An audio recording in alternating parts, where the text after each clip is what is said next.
My batterer, when I was 18 years old, my mom had just passed, and I was pretty vulnerable at that point in time. I felt really alone in the world. And I trusted somebody that I shouldn't trust. I became involved pretty quickly, and the abuse started pretty quickly. I kept making excuses and thinking I'm being oversensitive, I'm overanalyzing things. If I could just be a better girlfriend and a better mom and a better wife, that this would get better. And it didn't get better. In order for me to overcome the inevitable vulnerability that I felt, I had to transform the way I thought about coming forward as a survivor. Because initially I felt there was no power. It was very disempowering to come forward and just say, I was abused, and here's my story. It was only through a safe place that I started to understand that I'm not crazy and that there are systems in place. It was huge for me to get a restraining order, and I couldn't have done it if I didn't have the advocate with me. She helped me fill out the restraining order and get the temporary order, and she stayed with me at the restraining order hearing. And I just remember her saying, "You don't even have to look at him." I was terrified because I never stood up to him. It wasn't really until I saw it as an opportunity to help others, and by telling my story, if I could make it okay for someone else to say, oh, that happened to me and it's okay for me to come forward. That became incredibly compelling to me. It was an interesting time because 30 years ago, both SASS and A Safe Place were 10 years in, doing a lot of grassroots work. But it was kind of the timing where a lot of things were happening to kind of move into more formalized response. There was kind of a movement to do more of a consistent response. So my very first day as a staff person at SASS was attending a training where it was a multidisciplinary training on the first standardized collection of evidence in a sexual assault case. So you had law enforcement and medical and crisis centers all coming together for the first time to really learn how to better respond to the needs of survivors. We recognized there was no place for women to go. They could talk to each other. There wasn't a lot of social services that people could turn to. The landscape was pretty flat and bleak. There was a tiny, dark office in downtown Portsmouth and a rented space for shelter also in Portsmouth. And I remember the first time I visited the shelter, and I was getting the little tour as a new volunteer, and I leaned up against one of the bunk beds, and the whole bunk bed just leaned because everything was, there was no money. So it was just, it was total shoestring. And through that, though, they were serving about 1,000 people a year with direct service through the hotline in the shelter, and over 2,000 people through community education. So they were talking at churches and schools and police departments and hospitals, and just doing an enormous amount to raise awareness. And that's why there was change that was happening. One of the issues for survivors that existed for a long time, where we had two single-issue agencies in our area, is that we were constantly referring to one another. And also sometimes the crisis of domestic violence and imminent danger made the other agency have less capacity to really provide prevention programming. So we were also being asked to provide prevention programming around teen dating violence, which is so closely linked to sexual violence, and we know that they often co-occur.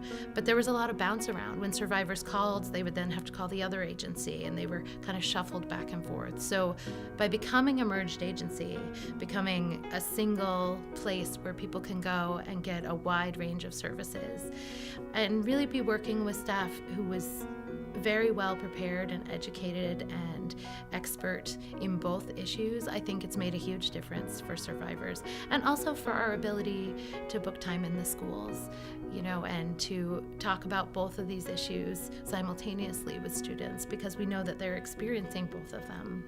Because I've been in law enforcement for over 22 years, I've been aware of SASS and A Safe Place when they were two independent agencies for that entire time. So we've worked with A Safe Place on domestic violence related calls, and I specifically remember helping a survivor get to a safe place, and remember kind of the cloak and dagger method that was used, where we delivered her to a neutral location where somebody picked her up and took her to the secret, safe place.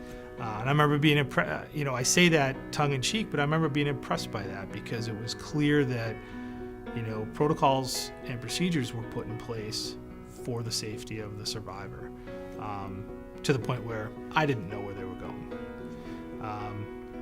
Worked extensively with SASS as a detective. Part of my job as a detective was investigating child abuse and adult sexual assault. So we would work closely with the SASS advocate during the course of the interview of the survivor, and I was always aware that they were in the courtroom later on during trial, and was again impressed by that. I knew these were things that the agency did, but when you see them do it and how they do it, it's impressive. Our goal around merging was to not get smaller. It was to become more efficient so that we could get bigger and so that we could do more and see more people. Both agencies were doing great work, but there was always the challenge of not being able to meet the needs of the community.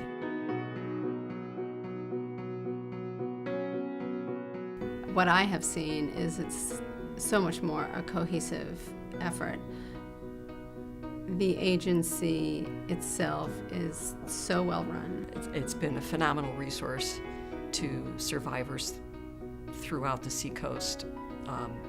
Thousands of people have different lives because of Haven. One of the big keys to delivering these services is the ease of access. And the ease of access is also going to help encourage people to come forward and seek that help. Now that the agencies have merged together, it's one seamless organization that's better able to further the mission of being able to help families, men, women, youth survive sexual abuse or domestic violence and build healthy lives and move forward.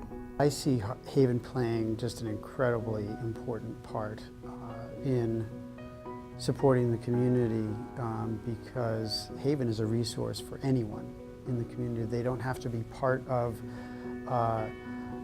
a school or part of a club or some subset. They provide access to anyone who is hurting, and that is incredibly valuable because that's an access point that unfortunately many people who are hurting or who have been harmed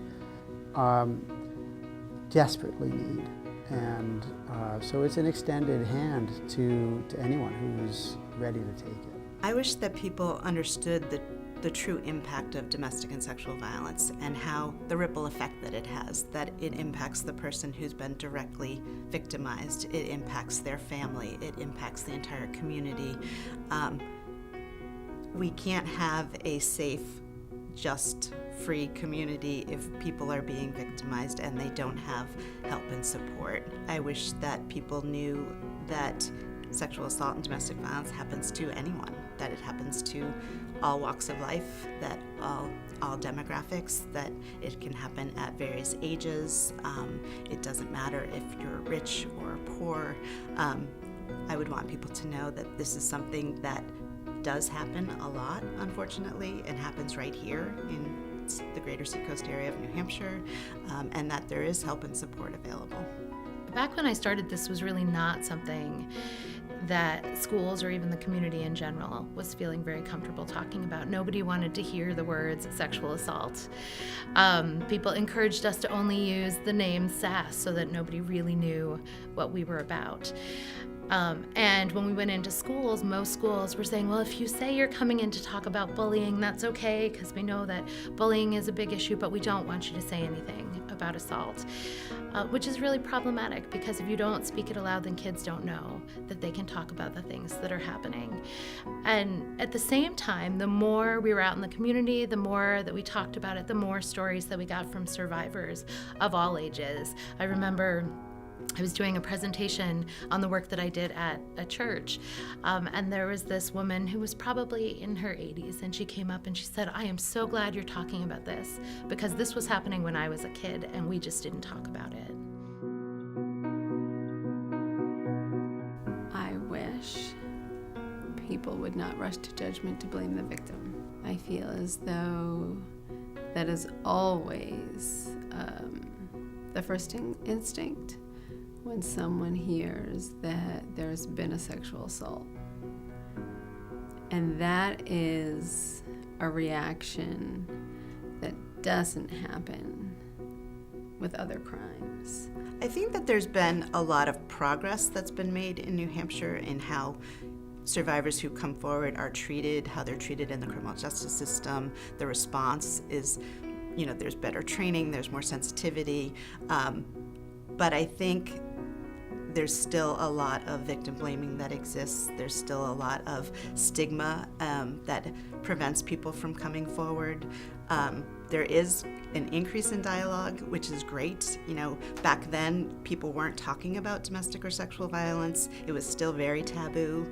And even though it's still got the stigma associated with it in some situations, I think the movements of the Me Too movement and people having kind of a national dialogue for the first time to be able to say that this domestic and sexual violence is a problem in our community and all over the place. And this is really something that needs to be addressed, and we need agencies like Haven so that we can both support people but also prevent this from happening.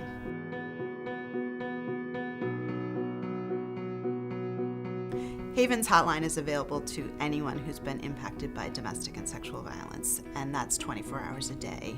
We try to let people know that we're available right after something's happened, or it could be months and years later. We try to let people know that we're there not just for the person who's just had something happen to them, but it could be their friends, their family members. Sexual assault and domestic violence impacts everybody, and we want people to know that if you're struggling because you've had something happen, or you know about somebody who's had something happen, or someone you care about has been victimized, that Haven is there. Sometimes people don't know what to expect when they call us, and the services we provide are very individualized. Survivors reaching out to us know what survivors need, and we're just there to help them navigate through that and provide the emotional support and help them get linked up to whatever resources and assistance that they might need.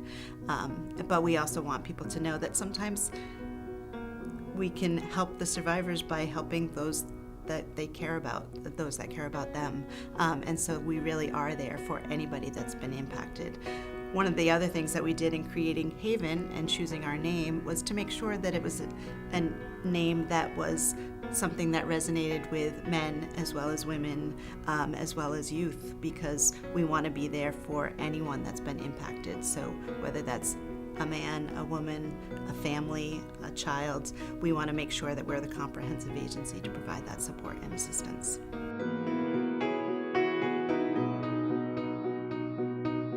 Haven is really proud of where we're at today and all that we've accomplished in the last 40 years, but there's still a lot of work that needs to be done.